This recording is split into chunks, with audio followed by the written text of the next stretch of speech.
Welcome to our YouTube channel story zone.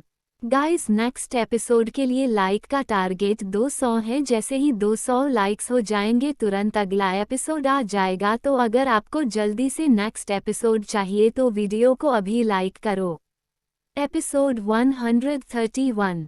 कुछ देर बाद देव पूजन और सभी से आशीर्वाद लेने के बाद जब डॉक्टर साहब और सागर जुती पहनने लगे तो देखा कि उनकी जुतियां नहीं मिल रही है।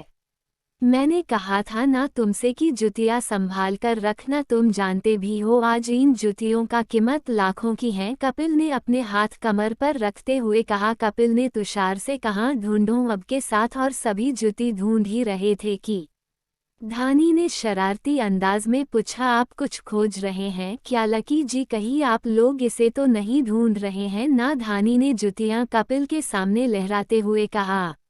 हाँ यार, यही तो ढूंढ रहे थे तब से, कपिल ने कहते हुए जुती लेने के लिए जैसे ही हाथ बढ़ाया धानी ने हंसते हुए हाथ पीछे खींच लिया और कपिल को अंगूठा दिखाकर बोली, ऐसे नहीं, पहले हमारा नेक दो और जुतियां ले लो। ये सब क्या बचपना है? धानी जुतियां दो, कपिल ने धानी के हाथ से जुती लेने की कोशिश करते हुए कहा। मगर धानी पीछे हो गई और नंदनी उन दोनों के बीच आते हुए, ना ना जीजा जी, आज नहीं, आज तो नेक के बिना आप लोगों को जुतियां नहीं मिलने वाली।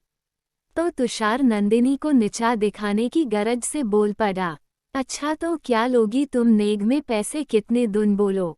फिर नंदनी के करीब आकर उसके कान में बोला, आखिर तुमसे और उम्मीद भी क्या की जा सकती है, लालची कहीं की। नंदनी को उसके इस तरह कहने से बहुत एम्बेरेस फील हुआ तो उसने तुषार के पैर पर जोर से किक मारी और बोली, नहीं नहीं चाहिए तुम्हारे पैसे, अगर दम है तो ये जुतियां मुझसे लेकर दिखाओ। कहते ही नंदिनी पलटी और बाहर की तरफ भागी। तुषार अपना पैर सहला रहा था मगर जब तक वो सेंस में आता नंदनी सागर की जुतियां लेकर जा चुकी थी। तुषार भी जल्दी से उसके पीछे भागा। उसे नंदनी को पकड़ने में ज्यादा मशक्कत नहीं करनी पड़ी। तुषार ने एक हाथ से नंदनी को कमर से पकड़कर गोल घुमा दिया और दूसरे हाथ से उससे जुतियां छीन लिया और जाने के लिए मुड़ा तो नंदनी ने उसका हाथ पकड़ लिया। तुषार ने भौं से कौड़ कर उसे देखा, फिर अपने हाथ को जिसे नंदिनी पकड़ रखा था। भागने की वजह से नंदनी और तुषार दोनों की ही सांसें तेज चल रही थी। नंदनी धीरे धीरे तुषार के करीब आई और उसकी आंखों में देखते हुए बोली, मैं तुमसे कुछ कहना चाहती हूँ तुषार। पहली बार नंदनी ने उसका नाम लिया। नंदनी तुषार के इतने करीब थी कि उसकी सांसों की खुशबू तुषार के जहन में उतरने लगी। वो लगातार नंदनी की आंखों में देखते हुए बोला, क्या? नंदनी उसके और करीब आ गई और बोली, मैं ये कह रही थी कि तुषार के दिल की धड़कन बेकाबू होकर धक रही थी। नंदनी के करीब होने से आज वो कुछ अलग फील कर रहा था। क्या? तुषार थोड़ी लखराती आवाज में बोला। नंदनी अपने पंजों पर ऊंचे होकर उसके कान के पास अपने होंठ ले जाकर बोली, कह दूं? तुषार की आंखें अपने आप बंद हो गईं। उसने कहा, हाँ। नंदनी ने तुषार के कान के पास चिल्लाकर कहा, तुम मुझसे जीत नहीं सकते। कहकर नंदनी ने उससे जुतियां छीनी और खिलखिलाते हुए अंदर की तरफ भाग गईं। तुषार धागा सा उसे देखता रहा, फिर वो भी अंदर आ गया। नंदनी और धानी, कपिल और तुषार बहस करने लगे। सभी उन दोनों की नोक झोंक देख रहे थे।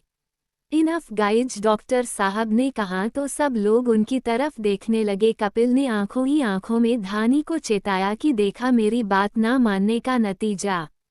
धानी की तो बेचारी की डर की वजह से आवाज ही नहीं निकल रही थी। डॉक्टर साहब 2 कदम आगे आए तो धानी के हाथ कांपने लगे। वो धीरे से सकड़ कर कपिल के पीछे होने लगी, लेकिन कपिल डॉक्टर साहब का रास्ता रोक सकता था क्या भला, इसलिए वो एक साइड होकर खड़ा हो गया और चुपचाप मुंह दबाकर हंसने लगा। धानी ने घूरकर कपिल को देखा और फिर रोवनी शक्ल बनाकर डॉक्टर साहब को देखते हुए बोली, सॉरी सर, वो मैं तो बस। धानी ने झट से अपने कांपते हुए दोनों हाथ आगे किए और जबरदस्ती बत्ती सी दिखाने लगी। हर कोई धानी की हालत देखकर मन ही मन हंस रहा था। वहां सन्नाटा पसर गया। हर कोई डॉक्टर साहब के रिएक्शन का वेट करने लगा। डॉक्टर साहब ने अपने पॉकेट 500 के नोट की गड्डी निकाली और मुस्कुराकर धानी के आगे कर दी और कुछ कहने ही जा रहे थे कि डॉक्टर साहब कुछ कहते उससे पहले ही धानी बोल पड़ी, वो सर हमें नेग में पैसे नहीं चाहिए। डॉक्टर साहब ने हैरत से धानी को देखा। कपिल भी सोचने लगा कि अब धानी क्या मांगेगी, क्या वो बंगला या गाड़ी तो नहीं मांगने वाली। ये ख्याल आते ही कपिल ने आंखें बड़ी करके धानी को देखा, मगर धानी की डिमांड सुनकर वो हैरान हो गया। धानी डॉक्टर साहब से बोली कि मैं नेग में आपसे ये प्रॉमिस चाहती हूँ कि आप मुझे कभी डांटेंगे नहीं।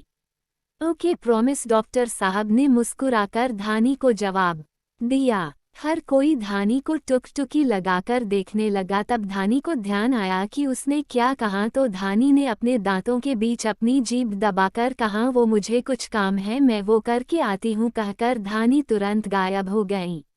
सभी खाना खाने लगे। सबसे पहले दूल्हा दुल्हन ने एक दूसरे का मुंह मीठा किया, उसके बाद सब ने मिलकर दोनों जोड़े को अपने हाथ से एक एक निवाला खिलाया। उन लोगों को अपने हाथ से खाने की जरूरत ही नहीं पड़ी। खाना खाने के बाद थोड़ी हंसी ठिठोली के साथ विदाई की घड़ी भी आ गई। रावी, सरला जी, आलोक जी, कनक, रागिनी जी सबके गले लगकर बहुत रोती हैं। उसे रोते देख डॉक्टर साहब के आंखों में भी आंसू आ जाते हैं, जिन्हें छिपाने की वो नाकाम कोशिश करते हैं, मगर फिर भी वो बह निकलते हैं।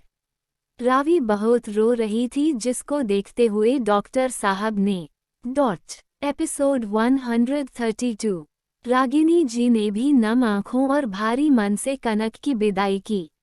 घर पर सरला जी ने पहले ही किसी से कहकर गृह प्रवेश की तैयारी करवा ली थी। डॉक्टर साहब और कनक की कार गेट में रुकी तो कार से घर के मेन गेट तक गुलाब की पंखुड़ियां बिछाई हुई थी। कनक फूलों की चादर पर धीमे कदमों से आज अपनी जिंदगी की नई शुरुआत करने जा रही थी। भले ही आज से पहले भी वो इस घर में कई बार आ चुकी है, पर आज वो इस घर का, इस परिवार का अटूट हिस्सा होने वाली है। आज से वो इस घर की मेहरा खानदान की बहू कहलाएगी। कितनी ही जिम्मेदारी बने वाली थी उसकी, सब लोगों को कितनी उम्मीदें होगी उससे। अगर वो सबकी उम्मीदों पर खरी नहीं उतरी तो ये सब ख्याल आते ही कनक घबराने लगी। उसकी घबराहट को भांपते हुए डॉक्टर साहब ने उसका हाथ पकड़ लिया। कनक ने नजरें उठाकर डॉक्टर साहब को देखा, जो आंखों ही आंखों में उसे आश्वासन दे रहे थे that don't worry, in any situation, any condition, I am always with you. Kanak हल्का सा मुस्कुराई। सरला जी ने डॉक्टर साहब और कनक की आरती की और कनक ने कलश गिराकर गृह प्रवेश किया। अंगूठी टूटने की रस्म हुई, उसके बाद काफ़ी सारी रस्में हुई। फिर कनक और डॉक्टर साहब को अलग अलग कमरों में रेस्ट करने के लिए भेजा गया, क्योंकि सुबह मुंह दिखाई होनी थी और सत्यनारायण कथा के बाद दोनों को कुलदेवी के दर्शन करने जाना था। उसके बाद कनक को पगफेरे के लिए भी जाना था। दूसरी तरफ सागर के विला में पूरे विला की खूबसूरती देखते बन रही थी। सागर के घर में कोई नहीं था जो उन्हें बता सके कि शादी के बाद क्या रस्में होती हैं या गृह प्रवेश कैसे होता है, क्योंकि ये दोनों भाई अपने रिश्तेदारों से ज़्यादा मतलब नहीं रखते थे और रावी के सागर लाइफ में आने से पहले वो विदेश में रहता था। तुषार ने भी कभी कुछ नहीं देखा था, तो उसे भी कोई आइडिया नहीं था कि अब क्या करे। वैसे तो अब तक सारी रस्में रागिनी जी करवाती आई, पर शादी की भागदौड़ में उनकी तबीयत खराब हो गई, जिसकी वजह से सागर ने उन्हें रेस्ट करने के लिए भेज दिया। धानी भी जब रूम में आई तो उसे बहुत चक्कर आने लगे, तो सोफे पर लेट गई। लेटे लेटे ही उसकी आंख लग गई, तो किसी ने उसे जगाया नहीं। इसलिए सैजल जी ने नंदनी को तुषार के साथ भेज दिया ताकि वो तुषार को गृह प्रवेश में हेल्प करवा सके। नंदनी को तो मौका मिल गया तुषार को परेशान करने का। वो तुषार को ऑर्डर दे देकर सारा काम कराती और उसकी हालत पर मुंह दबाकर हंसने लगती। दोनों ने मिलकर रावी के गृह प्रवेश की तैयारी की। सागर और रावी का रूम तो उन लोगों ने हॉल के डेकोरेशन के साथ ही डेकोरेट करवा लिया था। तुषार, नंदिनी और घर के कुछ नौकर दरवाजे पर खड़े होकर रावी और सागर आने का वेट करने लगे। लगभग 10 मिनट बाद वो लोग आए। नंदिनी ने पूरे विधि विधान से रावी का गृह प्रवेश करवाया। फिर अंगूठी टूटने की रस्म के बाद नंदिनी ही रावी को सागर के रूम में छोड़ कर आई। आज सागर को अपने ही रूम में जाने में घबराहट हो रही थी, मगर जाना तो था, इसलिए उसने गहरी सांस ली और बिना सोचे समझे रूम में घुस गया। कमरा बहुत शानदार तरीके से सजाया गया था। कमरे में चारों ओर खुशबूदार कैंडल्स की रोशनी बिखरी हुई थी। बेड पर ड्रॉपिंग में रेड और वाइट फ्लावर्स से डेकोरेट किया गया था। पूरा कमरा में फूलों की धीमी खुशबू से महक रहा था। बेड पर बीच में रावी घूंघट लिए सर झुकाए बैठी थी। एपिसोड 133।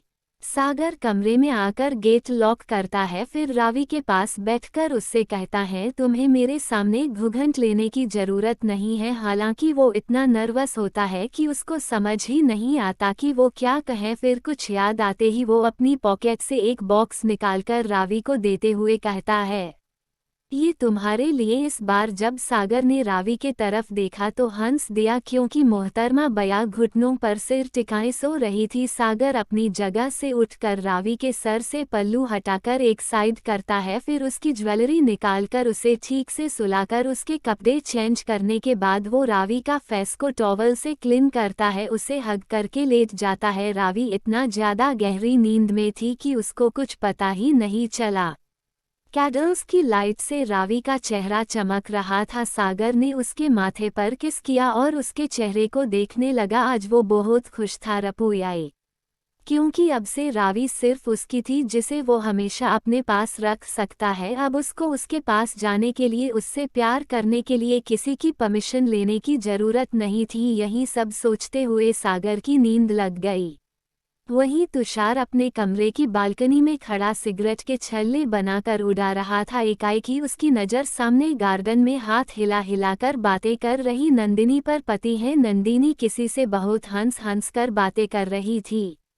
तुषार ने सोचा कि आखिर ये इतनी रात में किससे इतने हंस हंस कर बातें कर रही हैं। उसे ये जानने की क्यूरियोसिटी होने लगी और अपने आप ही उसके कदम नंदिनी की तरफ बढ़ गए। वो उसके पीछे खड़े होकर उसकी बातें सुनने की कोशिश करने लगा, मगर ज्यादा कुछ सुन नहीं पाता, क्योंकि जब तक वो पहुंचा नंदिनी फोन रख ही चुकी थी। वो बस इतना ही सुन पाया कि नंदिनी ने किसी को आई मिस यू कहा। तुषार ने मन में सोचा, क्या वो किसी को मिस कर रही हैं, पर किसे वो ये सोच ही रहा था कि नंदिनी पलटी और तुषार को अपने सामने देख डर गईं। क्योंकि रात का वक्त था तो वहां ज्यादा रोशनी नहीं थी। नंदिनी ने अपने सीने पर हाथ रखा और एक हाथ से तुषार को कंधे पर चपत लगाकर बोली, ऐसे कौन करता है, तुमने तो डरा ही दिया। तुषार ने उसकी बात पर ध्यान नहीं दिया और उसकी बात काटते हुए बीच में बोल रहा, तुम किससे बात कर रही थी अभी। नंदिनी ने अपने हाथ सीने पर बांधकर कहा, क्यों बताऊं मैं तुम्हें, और जाने लगी। तुषार ने गुस्से में उसका हाथ मरोड़कर उसकी पीठ के पीछे लगा दिया और उसे अपने करीब खींचकर उसकी आंखों में देखकर बोला, अभी मेरी बात खत्म नहीं हुई, ना ही तुमने मेरे सवाल का जवाब दिया।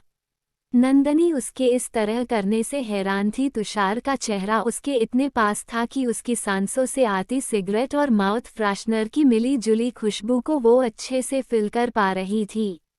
नंदिनी ने तुषार की पकड़ से छूटने की कोशिश करते हुए कहा, छोड़ो मुझे, और मैं तुम्हारे किसी भी सवाल का जवाब देना जरूरी नहीं समझती। तुषार ने अपना सवाल दोहराया, मैंने पूछा किससे बात कर रही थी, अपने बॉयफ्रेंड से। नंदिनी ने भी ताव ताव में हाँ कह दिया। तुषार की पकड़ अपने आप ही नंदिनी के हाथ पर ढीली हो गई। उसका जवाब सुनकर तुषार खुश नहीं था, शायद वो ना सुनना चाहता था। नंदिनी बिना वक्त गंवाए पलटी और घर के अंदर चली गई। यहाँ बाहर बार बार तुषार को नंदिनी का किसी को आई मिस यू कहना याद आ रहा था। वो गुस्से में गार्डन में लगे गमलों पर पंच मारने लगा। 2-3 गमले फूटने की आवाज से गार्ड्स आ गए और वह तुषार से बोले, कोई प्रॉब्लम है क्या सर। तुषार ने उनको जाने का इशारा किया और खुद भी अपने कमरे में वापस चला गया। जाते वक्त वो खुद को ही कोसने लगा कि आखिर वो क्यों ही गया, ना वो जाता और ना ही पूछता ना ही सुनता। यही सब सोचते हुए वो सो गया। सुबह का समय मेहरा मेंशन मुंह दिखाई की रस्म के लिए कनक को तैयार होकर नीचे सभी महिलाओं के बीच चौकी पर बैठी थीं। डॉक्टर साहब अपने रूम से निकलकर सरला जी को पुकारते हुए हॉल में आ जाते हैं। वो आवाज़ भले ही सरला को दे रहे थे पर उनकी नज़रें तो कनक को तलाश रही थी, क्योंकि सरला जी उनके पास ही थी। पर वो देखे तब तो सरला जी ने डॉक्टर साहब के कंधे पर थपकी लगाकर कहा, मैं तुम्हारे पास ही हूँ, तो तुम वहाँ किसे आवाज़ दे रहे हो? और हाँ, जल्दी नीचे चलो, कनक की मुँह दिखाई शुरू होने वाली है, सबसे पहले तुमसे ही शुरुआत होगी। कहते हुए सरला जी ने डॉक्टर साहब को कंगन का बॉक्स देकर कहा, ये हमारे खानदानी कंगन है। आज तक मेहरा खानदान में यही रित रही है कि पति अपनी पत्नी को मुंह दिखाई में तोहफे के तौर पर यही कंगन देते हैं। हाँ, पर अगर तुम कुछ और देना चाहो तो दे सकते हो। डॉक्टर साहब ने सरला जी से कहा, मॉम मेरा आना जरूरी है, क्या आई ये सब मुंह दिखाई के लिए? हालांकि वो ये सब ऊपरी मन से बोल रहे थे, क्योंकि कनक को देखने के लिए तो उनकी आंखें तरस रही थी। पर ये बात सबके सामने जाहिर कैसे होने दे सकते थे?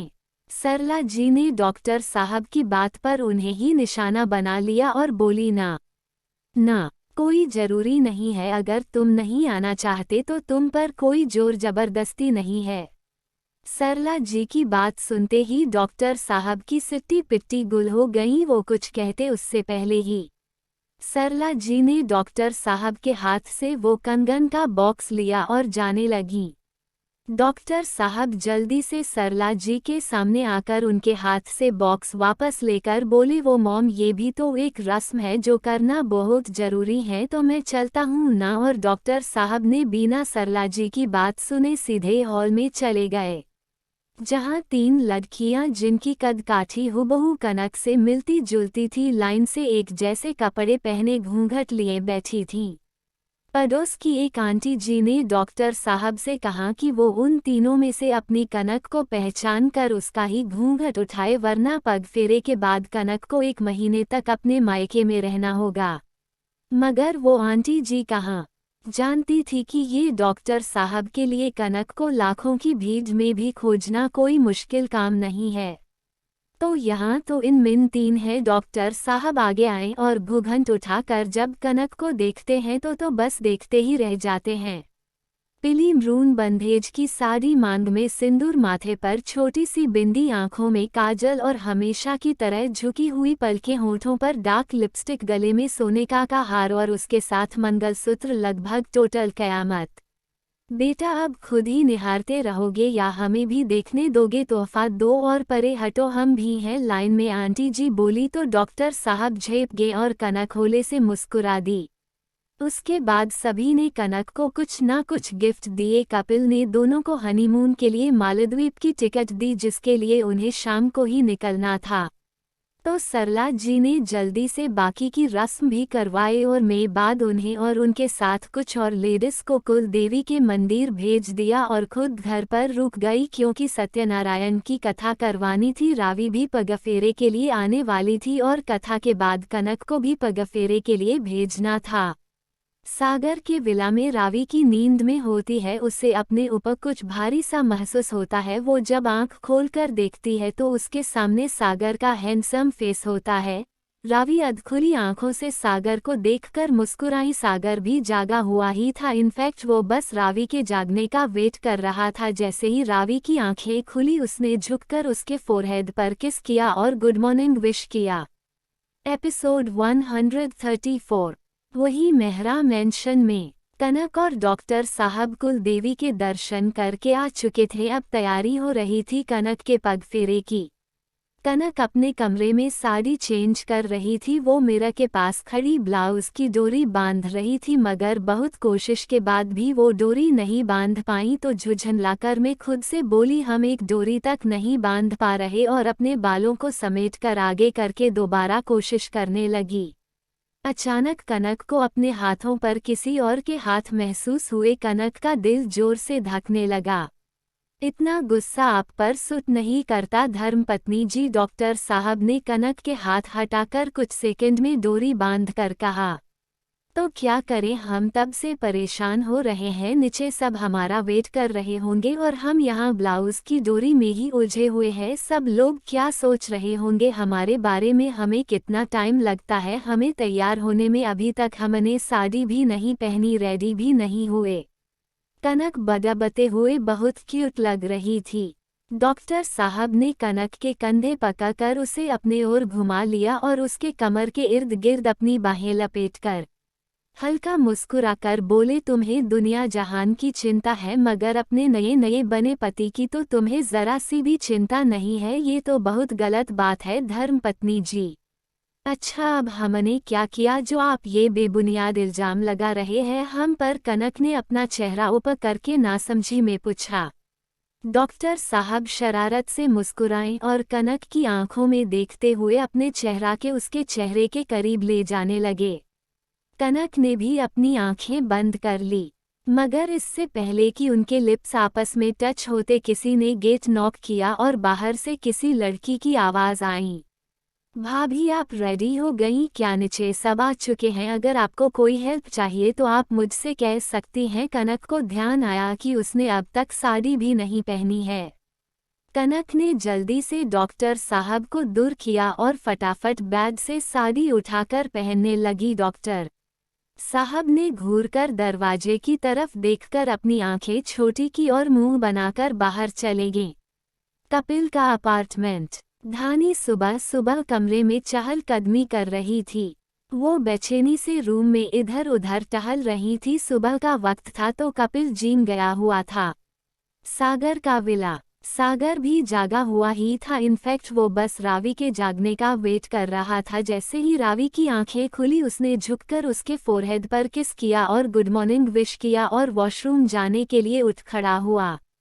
रावी ने नजरें घुमाई तो पाया कमरा जैसा का वैसा ही सजा हुआ था। रात में रावी रूम की सजावट देख नहीं पाई थी क्योंकि एक तो घूंघट और रावी को याद आया कि वो रात को सागर का इंतजार करते हुए सो गई थी। वो उठकर बैठ कभी गई तो उसे एहसास हुआ कि उसके कपड़े वो नहीं है जो उसने रात को पहने थे।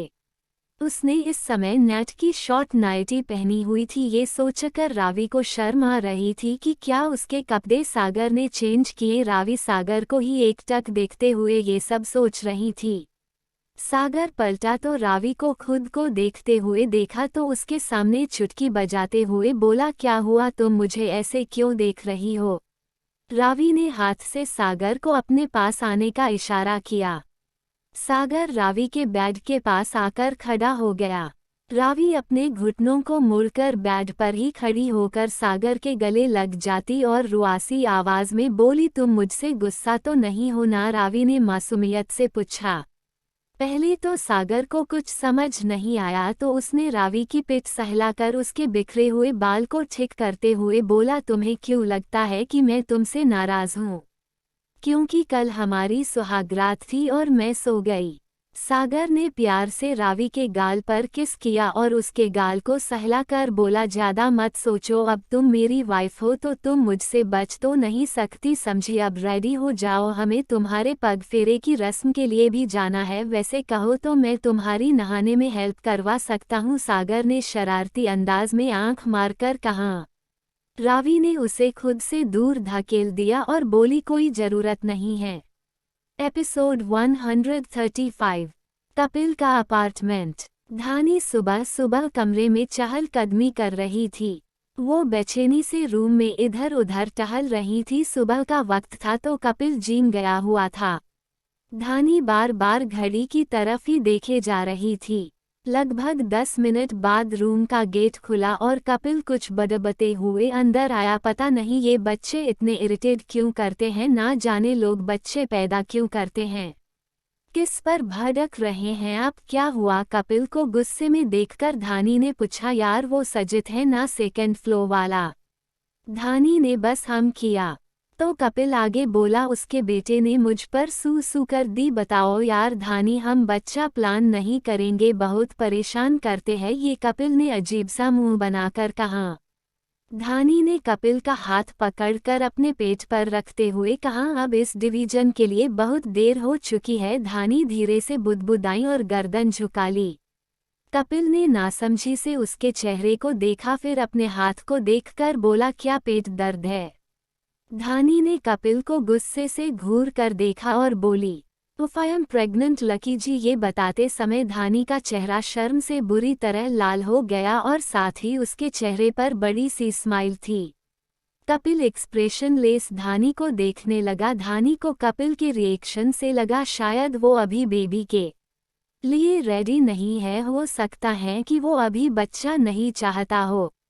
इसलिए धानी ने कुछ सोचकर नकली हंसी हंसते हुए कहा, शक्ल तो देखिए अपनी, में मजाक कर रही हूँ, चलिए आप नहा लीजिए, मैं नाश्ता लगवाती हूँ। कहते कहते धानी रूम से बाहर आ गई। कपिल उसकी बात से थोड़ा निराश हुआ, क्योंकि कहीं ना कहीं उसे लग रहा था कि धानी सच बोल रही है और वो खुश भी था। बस उसे समझ नहीं आ रहा था कि वो कैसे रिएक्ट करे। इससे पहले कि वो कुछ रिएक्ट करता, धानी ने कहा कि वो मजाक कर रही हैं। वो ऐसा मजाक कैसे कर सकती है? कपिल ने मन में सोचा और अपना सर झटका टॉवल लेकर बाथरूम में चला गया।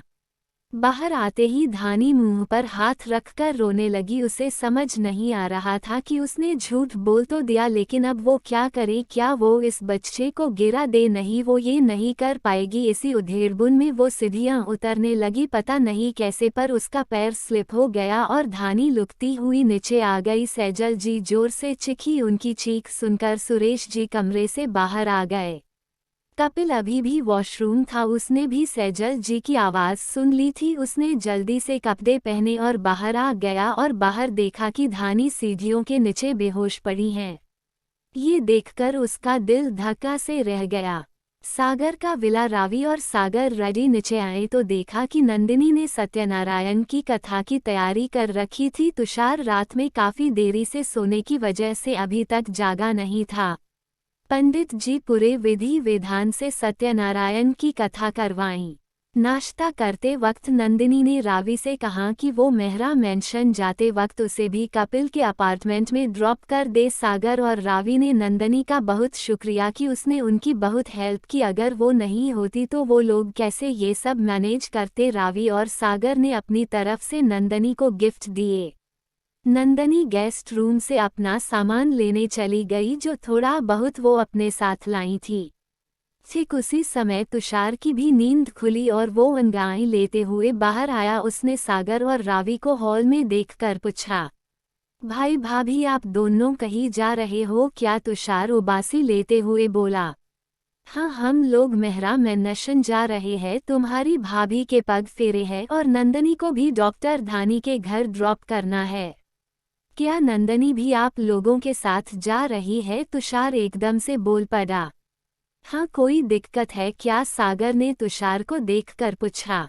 नहीं भाई, एक्चुअली मैं सोच रहा था कि आप लोग जाइए, उसे मैं छोड़कर आ जाऊंगा, क्योंकि आपको मेहरा मेंशन जाना है और नंदिनी को जहाँ जाना वो दोनों ही ऑपोजिट हैं, तो आप लोग जाइए, मैं उसे ले जाऊंगा। तुषार ने कहा। श्योर, तुम एक बार नंदिनी से पूछ लो, सागर ने कंफर्म करने के लिए कहा। या डेफिनेटली 100% श्योर, तुषार ने सागर को विश्वास दिलाकर कहा। सागर और रावी मेहरा मिशन के लिए जाने लगे। नंदिनी जब तक बाहर आई वो दोनों जा चुके थे, ना जाने क्यों पर तुषार को नंदिनी के जाने से फर्क पड़ रहा था। अचानक नंदिनी के रूम से आवाज आई, क्या कैसे कब? मैं बस अभी आ रही हूँ। नंदिनी रोते हुए सीढ़ियां उतरने लगी। तुषार ने नंदिनी रोते देख उसके पास जाकर पूछा, तुम रो क्यों रही हो? नंदिनी तुषार के सीने से लग गई और बोली, वो धानी सीढ़ियों से गिर गई, मुझे उसके पास जाना है, प्लीज मुझे उसके पास ले चले प्लीज। नंदिनी का रोना तुषार से देखा नहीं जा रहा था। उसने उसके चेहरे को थामकर कहीं, शिशिश चुप हो जाऊं, मैं तुम्हें अभी लेकर चलता हूं, तुम रोना बंद करो, कुछ नहीं होगा उन्हें, मैं 2 मिनट में आता हूं। तुषार नंदिनी को लेकर कपिल के अपार्टमेंट के लिए निकल गया। पूरे रास्ते उसने नंदिनी का हाथ पकड़ रखा था और उसे शांत कराने की पूरी कोशिश करता रहा। डॉक्टर साहब और कनक भी पग फेरे के लिए कनक के घर गए हुए थे। रावी आने वाली थी, इसलिए कनक भी जल्दी वापस आ गई। मेहरा मेंशन में रावी पहले सबसे मिल ली, फिर कनक के पास गई। रावी और कनक रूम में बेड पर बैठकर बातें करने लगी। रावी कनक को बोली, अब तो तुम मेरी भाभी बन गई, जैसे मैं तुम्हें मामी बनाने वाली हूँ अब तुम भी मुझे जल्दी से बुआ बनाने गुड न्यूज़ दे ही देना। फिर जैसे हम साथ साथ बड़े हुए वैसे हमारा बच्चे भी साथ साथ बड़े हो। वैसे आज तो तुम्हारी सुहागरात है। पहले ही रावी की बातें सुनकर कनक शर्मा रही थी, मगर ये सोचकर कि आज उसकी और डॉक्टर साहब की सुहागरात है वो टेंशन में आ गई। रावी कनक को घबराया देखकर उसका मूड लाइट करने के लिए कहती हैं, तुम घबरा क्यों रही है, कुछ नहीं होगा। एपिसोड 136। सब लोग हॉल में बैठकर बातें कर ही रहे थे कि सागर का फोन बजने लगा। सागर ने कॉल पिक करके कहा, हाँ बोल चिकू, तुमने नंदनी को ड्रॉप कर दिया। दूसरी तरफ से तुषार की टेंशन भरी आवाज आई, भाई यहाँ एक प्रॉब्लम हो गई है। क्या हुआ है चिकू, साफ साफ बता भाई। वो धानी जी सीढ़ियों से गिर गई हैं, हम हॉस्पिटल जा रहे हैं। व्हाट? सागर अपनी जगह से उठ खड़ा हुआ, ठीक है मैं भी आ रहा हूँ। सब लोग सागर को सवालिया नजरों से देखने लगे। सागर ने सारी बात सबको बता दी तो सभी लोग धानी को देखने हॉस्पिटल पहुंच गए। डॉक्टर साहब ने जैसे ही सुना, पहले तो उन्हें कपिल पर बहुत गुस्सा आया कि उसने अब तक उन्हें नहीं बताया। फिर समय की नजाकत को देखते हुए उन्होंने जल्दी से बुलेट ली और हॉस्पिटल पहुंचे। कपिल आईसीयू के बाहर अपने हथेलियों में सर घुसाए बैठा था। डॉक्टर साहब आए तो उनके आते ही सारे डॉक्टर्स उन्हें देखकर हैरान हो गए। किसी ने सोचा नहीं था कि वो शादी के दूसरे दिन ही हॉस्पिटल आ जाएंगे। कपिल ने अपना सर ऊपर उठाकर देखा तो डॉक्टर साहब को देखते ही उसके दिल में खुशी की लहर दौड़ गई, क्योंकि सिर्फ डॉक्टर साहब थे जिनके सामने कपिल खुलकर अपना दुख जाहिर कर सकता था कि वो इस वक्त क्या फील कर रहा है। वो अपनी जगह से खड़ा हुआ और डॉक्टर साहब के पास खड़ा हुआ ही था कि डॉक्टर साहब उसे नज़रअंदाज करके हुए सैजल जी के पास जाकर पूछते हैं, आंटी अब धानी कैसी और ये सब कैसे हुआ। फिर एक नज़र कपिल को देखकर बोले, आपने इतना पराया कर दिया कि एक कॉल तक करना जरूरी नहीं समझा। कपिल समझ गया कि डॉक्टर साहब क्या कहने की कोशिश कर रहे हैं। यार बात अपने पराये की नहीं है, मैं तुम्हें परेशान नहीं करना चाहता था। वो कुछ और कहने के लिए डॉक्टर साहब के पास जा ही रहा था कि आईसीयू का दरवाजा खोलकर डॉक्टर बाहर आई। डॉक्टर साहब, कपिल और सब लोग डॉक्टर को घेर कर खड़े हो गए। डॉक्टर सुषमा जो धानी का चेकअप कर रही थी, उन्होंने एक नज़र सबको देखकर कपिल से कहने लगी, देखिए डॉक्टर कपिल, आप खुद एक डॉक्टर हैं तो मैं जानती हूँ कि आप मेरी बात समझेंगे। डॉक्टर साहब ने सीरियस होकर कहा, कोई प्रॉब्लम है क्या डॉक्टर सुषमा? कपिल के मुंह से तो शब्द ही नहीं निकल रहे थे। हाँ, एक्चुअली हमें धानी को अबॉर्शन करना होगा क्योंकि सीढ़ियों से गिरने की वजह से उसे इंटरनल इंजरी हुई है। अबॉर्शन करना पड़ेगा, इसका मतलब धानी प्रेग्नेंट है। वो मुझसे सुबह सच ही कह रही थी और मैं पागल हो गॉड, ये क्या हो गया मुझसे? कपिल खुद से बुदबुदाया। डॉक्टर ने आगे कहा, प्रेगनेंसी के स्टार्ट के वीक है तो हम कोई रिस्क नहीं ले सकते हो। मैं बस अभी तक उनकी टेस्टिंग के आधार पर यह बात कर रही हूँ, लेकिन हम पूरी कोशिश करेंगे कि उनकी प्रेगनेंसी स्टेबल कर पाएं। या हो सकता है ना भी। आपके पास 10 मिनट है, आप सोचकर बता दीजिए, हम ट्रीटमेंट शुरू कर रहे हैं। इस बीच अगर हमें लगा कि धानी का अबॉर्शन करना चाहिए तो फिर हमें बच्चे को गिराना होगा। आप हॉस्पिटल फॉर्म साइन कर दीजिए ताकि हम अपना काम शुरू कर सके, कहकर डॉक्टर वापस अंदर चली गई। डॉक्टर की बात सुनकर सैजल जी को तो चक्कर ही आगे। कनक उन्हें को दिलासा दे रही थी। तुषार भी नंदिनी समझाने लगता है पर नंदिनी काफी रो रही थी। कपिल आवाक्सा सामने बंद दरवाजे को देखने लगा। उसका दिमाग ब्लैंक हो गया था, उसे कुछ समझ ही नहीं आ रहा था कि वो क्या करे। उसकी आंखों से आंसू गिरने लगे। कपिल 2 कदम पीछे की ओर हुआ और पलटकर बाहर चला गया। बाहर निकलते ही वो टेरेस पर चला गया। टेरेस पर बहुत हवा चल रही थी, मौसम भी बहुत खराब था। कपिल घुटनों के बल बैठ गया और अपने दोनों हाथ जमीन पर टेककर लंबी लंबी सांस लेने लगा। कपिल को अपने कंधे पर किसी के हाथ महसूस हुए। उसने चेहरा ऊपर किया तो देखा कि डॉक्टर साहब उसके सामने खड़े थे। देख ना यार, अभी तो मैंने उसके आने की खुशी भी नहीं मनाई और वो मुझे छोड़कर जा रहा है, कपिल भर्राए गले से बोला। डॉक्टर ने कितनी आसानी से कह दिया कि मैं हॉस्पिटल फॉर्म साइन कर दूं ना। 8 महीने बाद वो मेरे हाथों में होता। कपिल अपने हाथ दिखाकर बोला, मैं कैसे अपने इन हाथों से अपने बच्चे के हिस्से में मौत लिख सकता हूँ। ये कहते वक्त कपिल फफक फफक कर रोने लगा। डॉक्टर साहब ने उसे ठीक से खड़ा किया तो कपिल उनसे लिपट कर बच्चों की तरह रोते हुए बोला, यार रा। उसके मुंह से टूटे फूटे शब्द निकलते और वो जब मुझे पापा इतना कहते ही कपिल वापस जमीन पर निढाल सा बैठ गया। सुबह से उसने खुद को बहुत हिम्मत देकर रोने से रोक रखा था, पर अपने बच्चे को खोने के ख्याल भर से वो अपने आंसू नहीं रोक पा रहा था। डॉक्टर साहब ने उसके कंधे पकड़े और उसे खड़ा करके उसके कंधों को दबाकर बोला, लकी लकी मेरे भाई, हिम्मत रख। अगर तू ऐसे हिम्मत हारेगा तो अंकल आंटी को कौन संभालेगा, और सोच धानी के होश में आने के बाद तुम उसे कैसे समझाएगा। और डॉक्टर ने कहा ना कि वो कोशिश करेगी कि वो तेरे बच्चे को भी को बचा पाए। चल नीचे, सब तेरा वेट कर रहे हैं।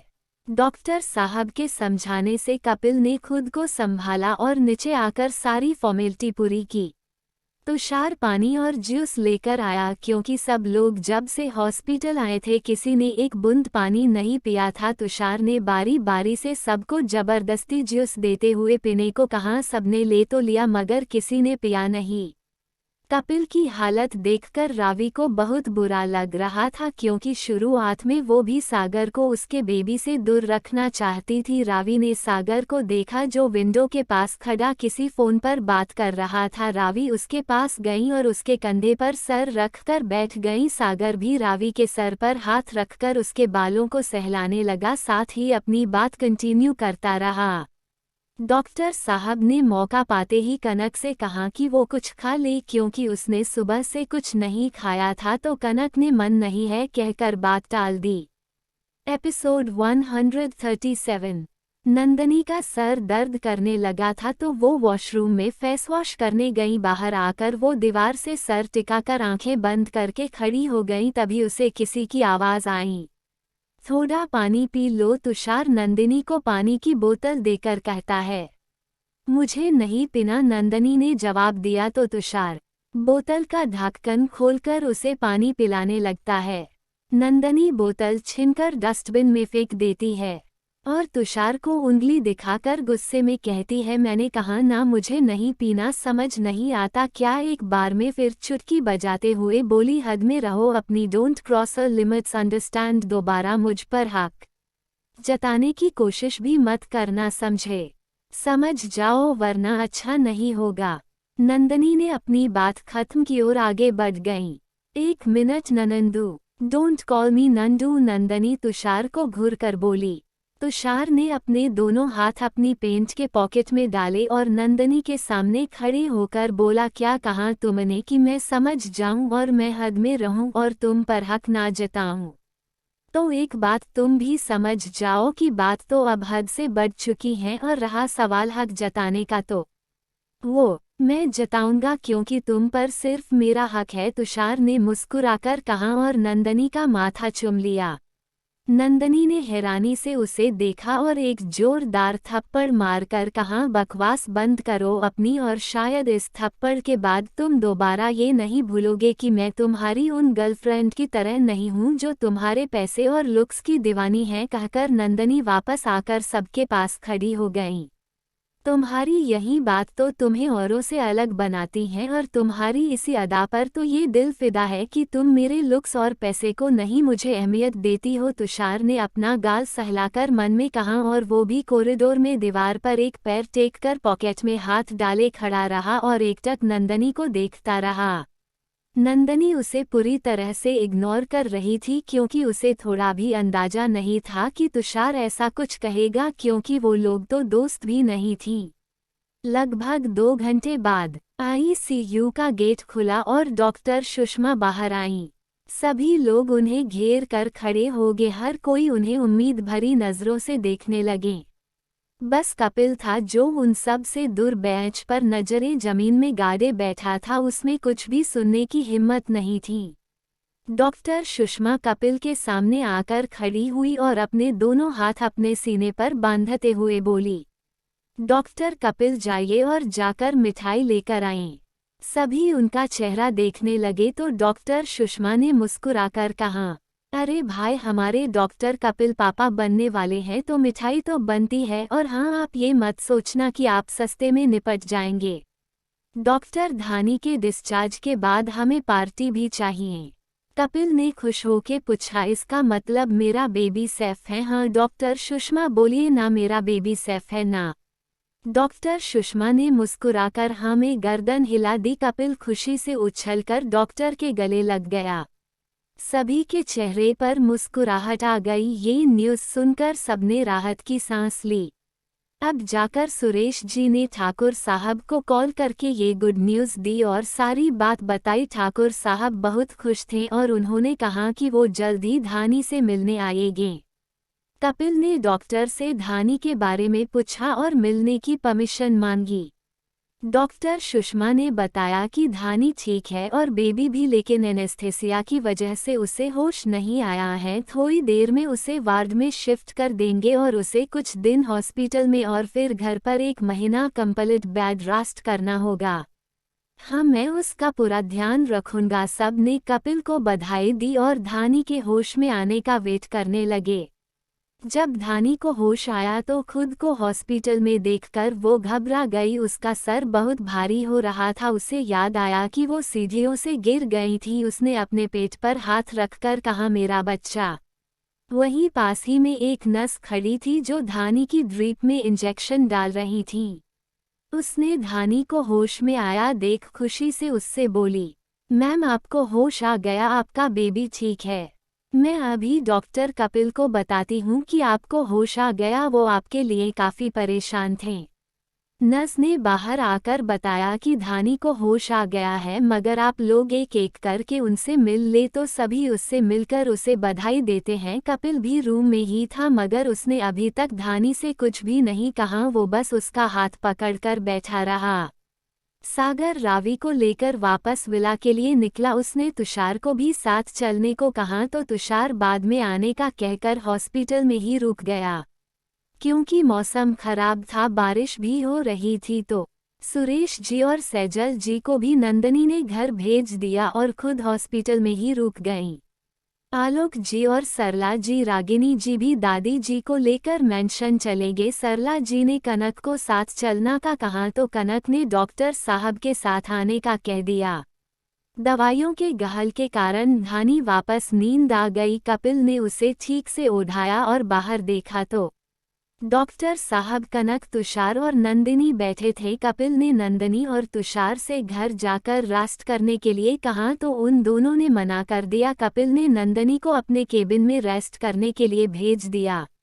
तुम भी भाभी को लेकर घर जाओ, मेरी वजह से पहले ही आप लोग हनीमून स्पॉइल हो गया। कपिल दुख जताते हुए डॉक्टर साहब से बोला, एक खींचकर देंगे, अभी सारी अक्ल ठिकाने आ जाएगी। तू यहाँ तकलीफ में था और तुझे लगता है कि मैं वहाँ एंजॉय करता नहीं मेरे यार, बल्कि मुझे इस बात की खुशी है कि जब तुम्हें मेरी ज़रूरत थी तब भी तुम्हें मेरी चिंता है। आज जो धानी के साथ हुआ वही अगर कनक। डॉक्टर साहब ने इतना ही कहा कि कपिल उन्हें चुप करते हुए बोला, नहीं यार, मैं कभी सोच भी नहीं सकता आज जो मुझ पर बीती है। मैं नहीं चाहूँगा कि कभी किसी के भी साथ ऐसा हो। और वैसे भी कहते हैं ना कि अंत भला तो सब भला, कपिल ने कहा और डॉक्टर साहब के गले लग गया और बोला, चलो अब तुम लोग भी घर जाओ, मौसम बहुत खराब है। चाहूँ तो मेरी गाड़ी ले जाओ, भाभी साथ में हैं।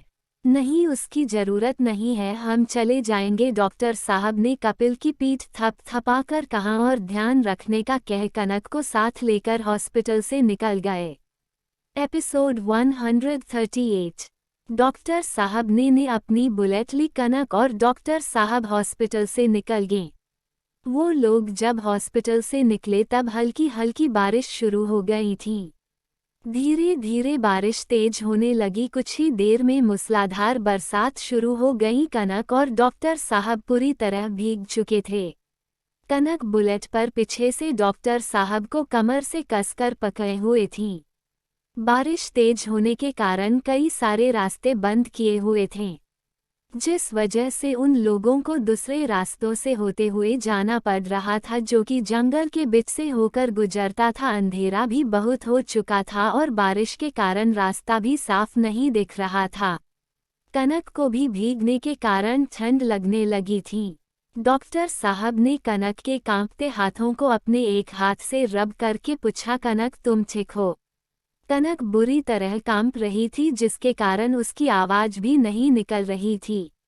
डॉक्टर साहब कनक को देखने के लिए पलटे तो उनका बैंगलेस बिगड़ गया और बुलेट को रोकते रोकते भी वो लोग एक पेड़ से जा टकराए। डॉक्टर साहब ने फुर्ती से कनक को अपनी तरफ खींच लिया और एक साइड जंप कर ली, जिस कारण दोनों को ही चोट तो नहीं आई, मगर उनकी गाय बंद पड़ गई और उन लोगों के कपड़े भी मिट्टी में भर गए। डॉक्टर साहब ने कनक को जल्दी से अपने सीने से लगा लिया और बोले, तुम्हें कहीं चोट तो नहीं लगी ना? नहीं, हम ठीक है, आपके होते हुए हमें कुछ हो सकता क्या? कनक ने कांपती आवाज में कहा। कनक ने साड़ी पहन रखी थी जो भीगने के कारण उसके शरीर से चिपक रही थी। डॉक्टर साहब ने नजरें घुमाकर आसपास देखा तो उन्हें दूर से एक और से हल्का हल्का धुआं आता हुआ नजर आई। उन्होंने गाड़ी वहीं छोड़ दी और अपना कोट कनक को ओढ़ाकर उसे गोद में उठाकर उस और चल दिए। कोट से कनक की काफी हद तक ठंड कम हो चुकी थी। डॉक्टर साहब जैसे जैसे उस धुएं के नजदीक पहुंच रहे थे, उन्हें समझ आया कि वहां एक झोपड़ी है जिससे धुआं निकल रहा है।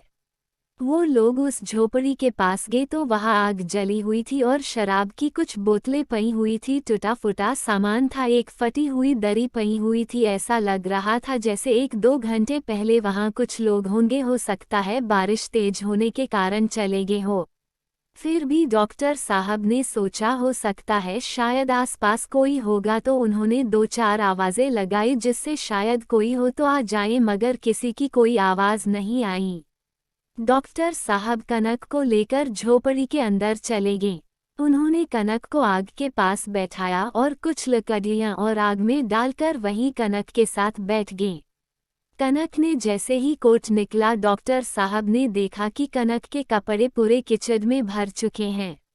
उन्होंने उस फूटे हुए मटके में बारिश का पानी इकट्ठा किया और कनक से बोले, कनक तुम इस पानी से हाथ मुंह धो लो। फिर उन्होंने अपनी शर्ट निकलकर कनक को देते हुए कहा कि इसे पहन लो, तब तक मैं तुम्हारी साड़ी बाहर रख देता हूँ ताकि बारिश के पानी से इसकी मिट्टी साफ हो जाए। मगर कनक ने मासूमियत से कहा, हमें बारिश में नहाना है। डॉक्टर साहब ने उसे सख्त मना कर दिया, लेकिन कनक ने उनकी बात नहीं मानी और बाहर आकर बारिश के पानी में भीगने लगी। वो उछल उछल कर हंसते हुए पानी में भीगने लगी। डॉक्टर साहब भी उसे बारिश एंजॉय करते देख मुस्कुराने लगे। फिर वो भी कनक के पास चले गए और कनक का हाथ पकड़ उसे अपने करीब खींच लिया। अचानक खिंचे जाने से कनक डॉक्टर साहब के सीने से टकराई। उसके दोनों हाथ डॉक्टर साहब के नेक सीने पर थे। कनक ने चेहरा ऊपर करने की हिम्मत नहीं की, मगर कनक की दिल की धड़कन बुलेट ट्रेन की रफ्तार से दौड़ने लगी। डॉक्टर साहब ने कनक का चेहरा ऊपर किया तो कनक ने अपनी पलकें झुका ली। डॉक्टर साहब ने कनक के कांपते होंठों पर अपने होठ रख दिए और कनक को सॉफ्टली किस करने लगे। उनकी सॉफ्ट किस सॉफ्ट से पैशनेट से डिप और डिप किस से स्मुच में बदल गईं। कनक भी डॉक्टर साहब के गले में अपनी बाहें डाले उनका साथ दे रही थी, मगर अब उससे सांस नहीं लिए जा रही थी।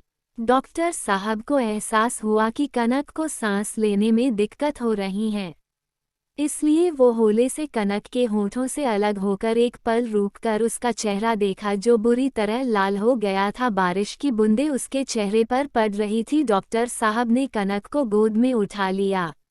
डॉक्टर ने कनक के गाल पर किस करते हुए उसे अंदर ले आए। कनक को नीचे उतारते ही डॉक्टर साहब ने उसके गर्दन पर किस करना शुरू कर दिया। वहीं कनक पलट कर खड़ी हो गई। इस वक्त उसकी पीठ डॉक्टर साहब के सीने से चिपकी हुई थी। उसकी सांसें तेज होने लगीं।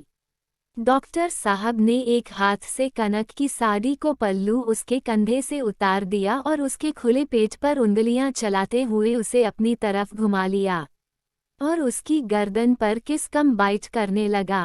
कनक बस अपनी मुट्ठियां भींचे डॉक्टर साहब के हर टचको को महसूस कर रही थी। डॉक्टर साहब अपने हाथ से कनक के ब्रास्ट पर हल्के हल्के दबाने लगे। कनक के लिए ये एहसास बिल्कुल अलग, बिल्कुल नया था। उसे शर्म भी आ रही थी और अच्छा भी लग रहा था। वो अपनी आंखें बंद किए डॉक्टर साहब के हर मूवमेंट को एंजॉय कर रही थी। उसके हाथ डॉक्टर साहब के पीठ पर चल रहे थे। डॉक्टर साहब को कनक को साथ देते देख बहुत खुशी हो रही थी। उन्होंने कनक के ब्लाउज के हुक खोलने शुरू कर दिए और उसे निकालकर एक साइड फेंक दिया। कनक ने ब्लैक कलर की ब्रा पहनी हुई थी जिसमें से उसके क्लीवेज काफी क्लियर दिख रहे थे। डॉक्टर साहब ने उसके बेल्ट उंगली में फंसाकर दोनों बेल्ट एक साथ नीचे कर उतार दिया। कनक ने अपने दोनों हाथों से अपना सीना ढक लिया और पलट गई। कनक की इस हरकत पर डॉक्टर साहब के चेहरे पर मुस्कान आ गई। उनके सामने कनक की पिच थी। उन्होंने कनक की ब्रा का हुक खोलकर उसे कनक के बदन से अलग कर दिया और उसकी नेक्ड पिठ पर बेतहाशा चुमने लगे। किस करते हुए वो उसकी पिठ पर बाइट भी करने लगा, जिससे कनक की सिसकियां निकलने लगी जो डॉक्टर साहब को और ज्यादा एक्साइटेड कर रही थी। डॉक्टर साहब ने कनक को कमर से पकड़कर सीधा किया। पेटीकोट का नाडा खोलकर उसे भी निकाल कर अलग कर दिया। वहां जल रही आग में कनक का बदन सोने की तरह चमक रहा था। कनक ने तो शर्म से अपनी आंखें बंद कर रखी थी और अपने हाथों से अपना सीना ढक रखा था। कनक ने अभी सिर्फ पैंटी पहनी थी। डॉक्टर साहब कनक से अलग हुए और शर्ट तो पहले ही उतार दिए थे और अब अपने बाकी के कपड़े भी हटा दिए। कनक ने सोचा शायद हो गया, क्योंकि वो लोग ऐसी अजीब जगह पर थे तो वो लोग किस विस से ज़्यादा कुछ नहीं करेंगे और वैसे भी ये उनका फर्स्ट टाइम होने वाला था। लेकिन जब उसने आंखें खोलकर डॉक्टर साहब को बिना कपड़ों के देखा तो कनक का कलेजा उछलकर उसके मुंह में आ गया। उसका दिल इतनी तेजी से धड़कने लगा मानो बाहर ही आ जाएगा। कनक से रहा नहीं गया तो उसने हिचकिते हुए पूछ ही लिया, साहेब हम क्या कह रहे थे? कनक के आगे के शब्द उसके गले में ही रह गए। डॉक्टर साहब दोबारा उसके होठों को बड़े शिद्दत से चूमने लगा। डॉक्टर साहब ने कनक की पतली मखमल सी नर्म कमर को दबाते हुए उसे अपने और करीब खींच लिया और उसके होठों से अपने होंठ सटाकर कहा, सॉरी जान but I can't control my self anymore. I know कि हमारा फर्स्ट टाइम है, लेकिन कनक डॉक्टर साहब के होंठों पर उंगली रखकर उन्हें चुप करते हुए कहती है, हम आपके हैं साहेब, आपसे अलग तो हमारा वजूद ही नहीं है। आपकी इच्छा है तो ये झोपड़ी भी हमारे लिए 5 स्टार होटल है। कनक शब्द डॉक्टर साहब के दिल को छू गए। उन्होंने कनक का चेहरा अपने हथेलियों में लेकर उसके माथे पर किस किया, फिर दोनों गालों पर किस करने के बाद उसके होंठों पर किस करने लगे। कुछ ही देर में वो दोनों एक दूसरे में खोए हुए थे। बाहर बारिश का शोर हो रहा था और अंदर उन दोनों की सांसों का वो लोग दिन दुनिया से बेखबर एक दूसरे में समाये हुए थे। कनक के लिए ये सब असहनीय था। वो डॉक्टर साहब के पीठ पर अपने नाखून गड़ाने लगी। उसकी हर आह डॉक्टर साहब को और एक्साइटेड कर रही थी। लगभग आधी रात तक दोनों एक दूसरे के प्यार को महसूस करते रहे। कनक इतनी बुरी तरह थक गई कि अलग होते ही सिकुड़कर खुद में सिमट गई। इतनी बरसात के ठंडे मौसम में भी कनक के माथे पर पसीना चमक रहा था। डॉक्टर साहब ने अपने कपड़े पहने और अपने रुमाल से कनक के चेहरे का पसीना साफ किया। उन्होंने ने कनक को देखा जो बिल्ली के बच्चे की तरह खुद में सिमटी हुई थी। उन्होंने कनक को अपनी शर्ट पहनाई और उसके कपड़े समेटकर सूखने के लिए रख दिया। फिर कनक को अपने सीने से लगाकर सो गए। एपिसोड 139। हॉस्पिटल में तुषार खाने के 2 पैकेट लेकर आया और नंदनी को देकर एक पैकेट कपिल को देने के लिए कहता है और एक पैकेट लेकर वहीं बेंच पर बैठ जाता है। नंदनी धानी के रूम में जाकर कपिल को खाना खाने के लिए कहती है। कपिल बाद में खा लूंगा कहकर बात टाल देता है। कपिल धानी का हाथ पकड़कर उसके पास ही बैठकर धानी को देख रहा था। आज पूरा दिन उसने कैसे एक एक पल काटा सिर्फ वही जानता था। धानी बेड पर लेटी हुई थी, उसके हाथ में ड्रिप लगी हुई थी, उसका चेहरा पीला पड़ चुका था। कपिल को याद आया कि जब वो सीढ़ियों से गिरा था और बेहोश होने का नाटक कर रहा था तब धानी कैसे परेशान हो गई थी और कैसे उससे चिपक गई थी। ये सब सोचते हुए उसकी आंखों में आंसू और होठों पर हंसी थी। उसने धानी के हाथ को अपने होंठों से छू कर रोते हुए कहा, उठ जाओ ना यार, बस बहुत आराम कर लिया, प्लीज एक बार आंखें तो खोलो, तुम ऐसे चुपचाप सोई हुई अच्छी नहीं लगती। प्लीज ना बच्चा, उठो ना, उठकर मुझे हग कर लो, आई नीड यू नो ना, मैं तुम्हारे बिना, तुम्हारे लकी को कुछ नहीं चाहिए, देखो मुझे तुम्हें हग किए बिना नींद भी नहीं आती। Please wake up and use me please. Kapil बहुत देर तक धानी से बातें करते रहा और कब बैठे बैठे ही उसकी आंख लग गई उसे पता ही नहीं चला। नंदनी कपिल को खाना देकर बाहर आती है और देखती है कि तुषार ने भी खाना नहीं खाया है। उसने नंदनी को बाहर आते देखकर उसे आवाज दी, लेकिन नंदनी ने उसे नज़रअंदाज कर दिया। उसकी दोपहर की हरकत के बाद नंदनी उसे इग्नोर ही कर रही थी, बहुत जरूरी होने पर ही वो तुषार से बात कर रही थी। अभी भी उसने उसे पूरी तरह इग्नोर कर अपना फ़ोन चलाने लगी। तुषार जो नंदनी के बिहेवियर से चिढ़ा हुआ था, उसके लिए अपने गुस्से को कंट्रोल करना मुश्किल हो रहा था। उसने सारा खाना ले जाकर डस्टबिन में फेंक दिया। नंदनी ने एक नज़र उसे देखकर वापस मोबाइल चलाने लगी। रात के लगभग 1:30 बज रहे थे। हॉस्पिटल पूरा खाली था। कुछ नर्स जो कि अपने समय से विजिट कर रही थी और कुछ एक लोग ही नजर आ रहे थे। तुषार अपनी पॉकेट में हाथ डालकर खड़ा था, तभी नंदनी का फ़ोन बजने लगा। तुषार की भौहें सिकुड़ गईं। नंदनी ने कॉल रिसीव किया। ये एक वीडियो कॉल थी। दूसरी तरफ से कोई लड़के की आवाज़ आ रही थी। नंदनी ठेठ ब्रज भाषा में बात कर रही थी, जिस कारण तुषार को समझ तो कुछ आ नहीं रहा था, पर नंदनी के एक्सप्रेशन देखकर इतना तो समझ ही गया कि वो कोई करीबी इंसान ही है। हद तो तब हो गई जब नंदनी ने कॉल पर फ्लाइंग किस दी। फिर क्या था, तुषार तोप की तरह फट पड़ा। सबसे पहले तो उसने मोबाइल नंदनी के हाथ से लिया और बिना सामने वाले को देखे फ़ोन ही दीवार में दे मारा, जिसकी आवाज़ सुन एक नर्स आकर कुछ कहती उससे पहले ही तुषार की गुस्से से लाल आंखें देखकर वो सहम गई। फिर भी हिम्मत करके बोली, सर मैम प्लीज़ शोर मत कीजिए, पेशेंट को डिस्टर्ब हो रहा है। तुषार ने नंदनी को घूरकर देखा और बाहर निकल गया। बाहर आकर उसने सिगरेट जलाई और लंबी लंबी कश लेने लगा। नंदनी ने अपना टूटा हुआ फ़ोन लिया और उसे जोड़कर स्टार्ट करने की कोशिश करने लगी। सुबह का वक्त। सुबह कनक की आंख खुली तो एक पल को तो वो आसपास देखकर चौंक गई। उसने चेहरा ऊपर करके देखा तो पाया कि वो डॉक्टर साहब के सीने पर सर रख कर सोई थी। बीती की रात के बारे में याद आते ही उसके चेहरे पर स्माइल आ गई। उसे अपने पूरे शरीर में दर्द हो रहा था।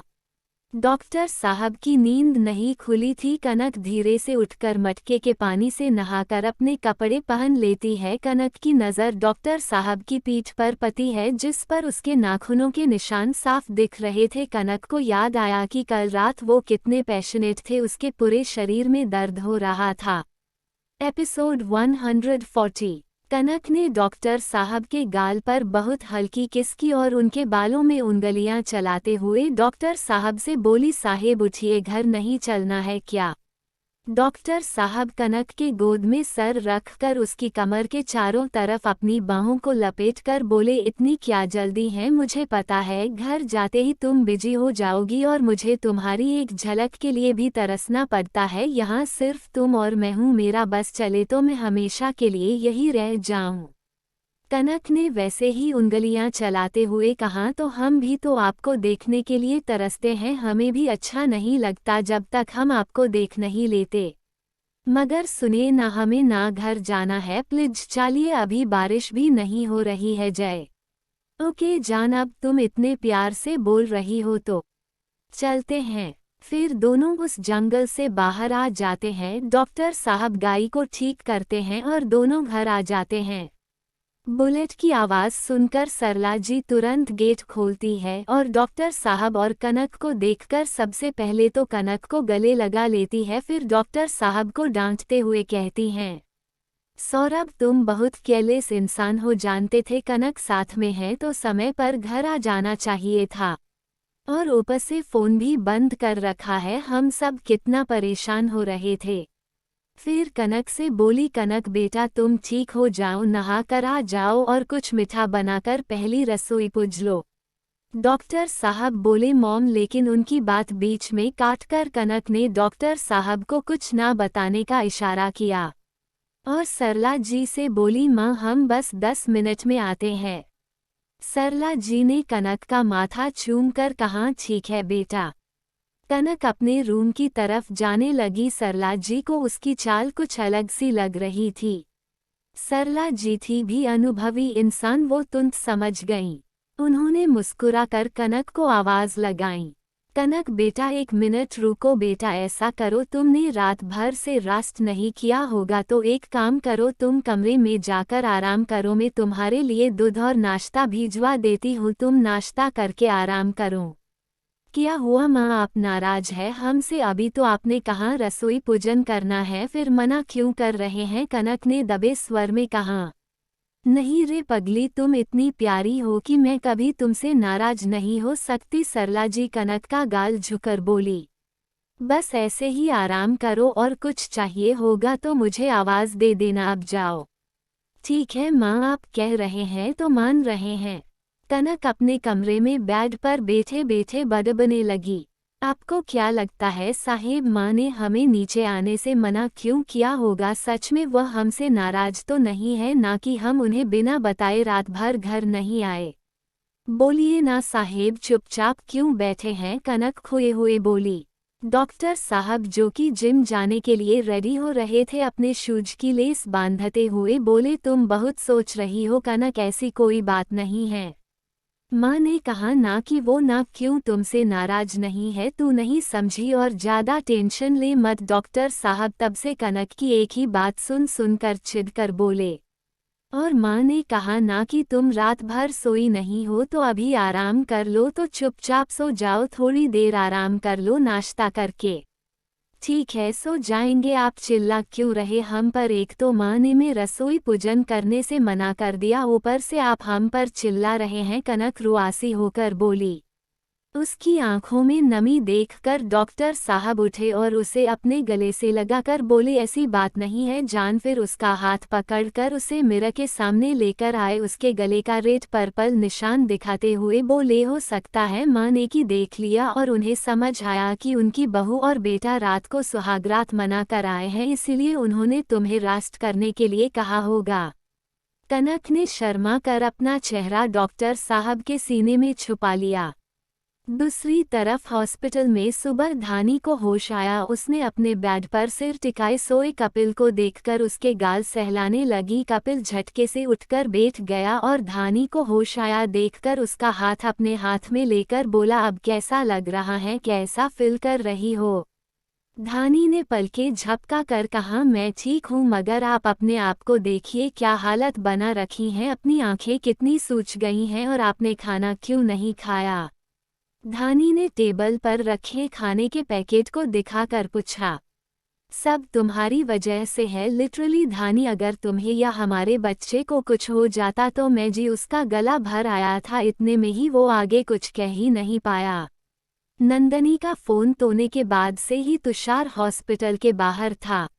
उसे बहुत गुस्सा आ रहा था नंदनी पर कि जब उसने क्लियरली अपनी फीलिंग नंदनी को बता दी है कि वो उसे लाइक करता है, फिर भी नंदनी उसके सामने किसी और को फ्लाइंग किस कैसे दे सकती है? क्या वो उसका बॉयफ्रेंड था? यही सोचकर तुषार ने करीब 3-4 पैकेट सिगरेट पी चुका था। सुबह जब वो हॉस्पिटल के अंदर आया तो देखा कि नंदनी बेंच पर सोई हुई थी। तुषार ने अपना कोट उसे ओढ़ाया और उसके चेहरे पर आई लटों को उसके कान के पीछे करके उसके माथे पर किस करके चला गया। उसके जाते ही नंदनी आंखें खोलकर बैठ गई और तुषार के कोट को अपनी उंगलियों से टच करने लगी। उसके कोट से उसके परफ्यूम की खुशबू आ रही थी। सागर का विला। रावी नहाकर बाथरोब में ही बाथरूम से बाहर आई और अलमारी के सामने खड़ी होकर अपने पहनने के लिए कपड़े निकालने लगी। सागर जो कि अभी अभी मॉर्निंग वॉक से लौटा था रावी को बाथरोब में देखकर उसे पीछे से अपनी बाहों में भर लेता है और रावी के गीले बालों को उसके कंधे से हटाकर उसकी गर्दन पर किस करने लगता है। रावी सागर को खुद से दूर करके बोली, क्या कर रहे हो, जाओ जाकर नहाओ, कितने पसीने में भीगे हुए हो। सागर ने रावी की बात को पूरी तरह से इग्नोर कर दिया और अलमारी का गेट बंद करके रावी के दोनों हथेलियां अपने एक हाथ में पकड़कर ऊपर करके उसे गेट से सटाकर उसके होंठों पर पैशनेट किस करने लगा। रावी भी ज्यादा देर उसका विरोध नहीं कर पाई और वो भी सागर को किस करने लगी। उसके हाथ सागर के पीठ पर थे और सागर एक हाथ से रावी की गर्दन पकड़े हुए था तो वही दूसरा हाथ से रावी के बाथरोब को खोलने लगा। थोड़ी ही देर में दोनों के कपड़े जमीन पर पड़े हुए थे। तुषार जो अभी घर में घुसा और सीधे सागर के रूम के पास जाकर ही रुका, लेकिन जैसे ही वो गेट नॉक करने वाला था उसके कानों में रावी की आवाज पड़ी जो सागर से कह रही थी, आह सागर, दर्द हो रहा है, धीरे करो, मैं प्रेग्नेंट हूँ, तुम भूल गए क्या, रावी करते हुए बोली। तुषार का हाथ हवा में ही रुक गया। उसने उसी हाथ से अपना सिर पीट लिया और अपने रूम में नहाने चला गया। गाइस नेक्स्ट एपिसोड के लिए लाइक का टारगेट 200 है। जैसे ही 200 लाइक्स हो जाएंगे तुरंत अगला एपिसोड आ जाएगा। तो अगर आपको जल्दी से नेक्स्ट एपिसोड चाहिए तो वीडियो को अभी लाइक करो। Thanks for watching.